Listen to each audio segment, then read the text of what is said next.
Sa pagtayo ni COA State Auditor Roderick Wamil, lumabas ang mga discrepancy sa paggastos ng Office of the Vice President ng nasa 125 million pesos na confidential funds nito.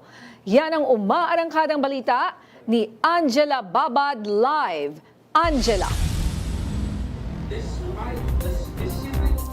Ninya, hindi nga sumusunod sa ilang alituntunin ng Joint Circular 2015-01 ang Office of the Vice President pagdating sa pagdedisburse o paglalabas ng confidential funds. Sa pagtayo nga ni Roderick Wamil, former State Auditor ng Intelligence and Confidential Funds Audit Office, lumabas na sa mga unang isinumiting dokumento ng OVP sa COA ay hindi nito inilista ang eksaktong confidential activities na pinaggamitan ng confidential funds. At bagamat ang cash advance na 125 million pesos ay para sa fourth quarter o huling 3 buwan ng 2022, lumalabas na mula December 21 hanggang December 31 o sa loob lamang ng 11 araw ay nagastos ito ng OVP. Dahil dito, 2 audit observation memorandum ang inisyu ng COA.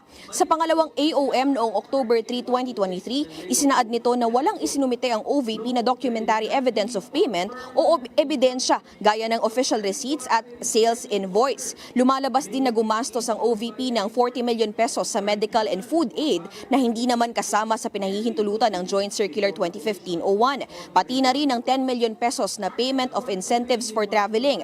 Lumabag din ayon sa COA ang OVP sa pag-i-issue ng nasa 10 million pesos na payment of reward. Ito kasi yung pambayad sa mga informant o sa mga nagbibigay ng tip. Pero ani Wamil, wala nga pruwebang naging kapakipakinabang o may kinahinatnan ng impormasyon mula sa mga ito. Tanging ang 845 acknowledgement receipts lamang ang nakarating sa COA na kapag pinagsama-sama ay sobra pa ng 150,000 pesos sa orihinal na 125 million lamang na cash advance ng OVP. Sa acknowledgement receipts na ito, lumabas ang mga pangalan ni Mary Grace Piatos na nakatanggap umano ng 70,000 pesos na posibleng sa pamamagitan ng gamot. Si Renan Piatos na nakatanggap ng 110,000 pesos noong December 2023, isang taon matapos ang disbursement ng cash advance noong December 2022. Lumabas din ang iba pang pangalan gaya ni na Janice Revilla, Patty Ting at Andy Lim. Ninya, bukas nga ay magpapatuloy pa rin ang pagtayo ni Roderick Wamil sa witness stand at para nga magpatuloy yung direct examination ng prosecution. Ninya? Okay, Angela, ano yung narinig ko? Andy Lim at ano yung isang pangalan? Patty Ting, no? Ito yung ilan sa mga pangalan na lumabas nga niya doon sa acknowledgement receipts na tinali ni Wamil doon nga sa mga nakatanggap ng iba. Yung iba dito, payment of reward or payment for information, no, niya? Okay, pero itong mga pangalan nito katulad ni Mary Grace Piatos ay sinabi ba ng PSA na walang ganong nag-e-exist na tao o hindi pa natin nakuha yung side ng PSA dito?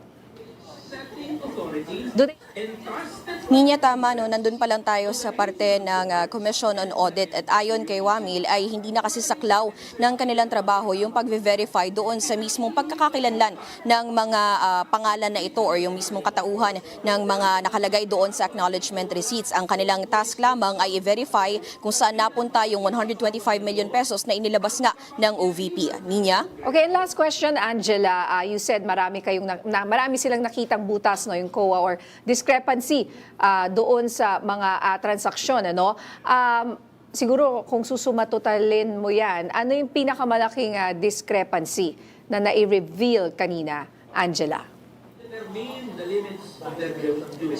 Ninya, siguro no, kung susumahin na yung lahat ng discrepancy, isa sa pinaka, kumbaga, kataas-taas talaga ng kilay ay yung kawalan ng official receipts at kumbaga invoices ng mga pinurchase, no, na mga kagamitan. Dahil bukod doon sa mga binayaran na informant or binigyan ng reward, meron ding mga tables and chairs, computers at desktops na mga binili ng Office of the Vice President pero walang patunay kung ito ba ay para doon sa confidential operation operation or kung anong gamit nito, and at the same time, wala yung official na resibo at tanging acknowledgement receipts lamang. Kung inyong nakita kanina, no, yung acknowledgement receipts, ito ay mga pangalan lamang at date, wala yung kumbaga yung tabulation ng mga presyo mismo ng mga items at yung mga ibinayad mismo doon nga sa mga tumulong doon sa confidential operations ng OVP. Ninya? Okay, last na talaga. Kailan yung cross-examination ng defense kay Wamil? O tapos na ba siya? May iba ng witness na ipapatawag bukas? Ninya, magpapatuloy yung pagtayo ni Wamil bukas, no, dahil hindi natin kanina kasi yung 845 receipts ang sabi ni Attorney Lorna Capunan, ito ay para lamang doon sa isang testigo, no. Hindi natin sigurado dahil kung titingnan natin yung buong detalye or yung mga dokumento kanina, ito ay patunay pa lamang doon sa isa sa apat na 125 million na inilabas ng Office of the Vice President. Kumbaga isang quarter pa lamang ito, hindi pa ito yung kabuuan noong sinasabing 125 para sa OVP at hiwalay pa yung DepEd na kasunod naman na ilalabas, no. At pagdating doon sa pagtayo ni Wamil, marahil bukas at sana matapos na siya bukas, makaraan na siya doon sa cross-examination ng depensa at pati na rin sa redirect and recross. Pero pagkatapos niya, may susunod ulit na state auditor mula sa COA na si May Campo, no, Maylene Ocampo na bukas or sa mga susunod na araw din tatayo sa witness stand. Ninya? Maraming salamat, Angela Babad. At yun nga, partner, no?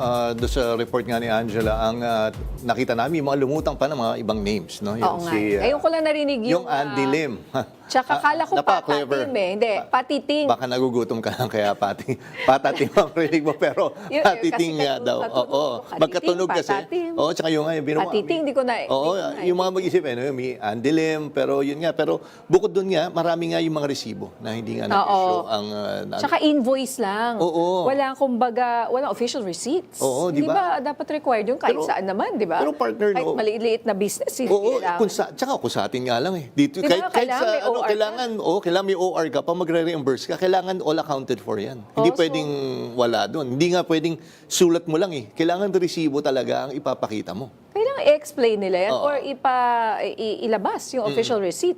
Tsaka naka-itemize saan ginamit, di ba? Oo, kaya nga Kung ano na- yun. So yun pa, saan ginamit yun? Oo, bukas makikita natin kung anong kahinat nga na ipagpapatuloy nga na itong impeachment trial.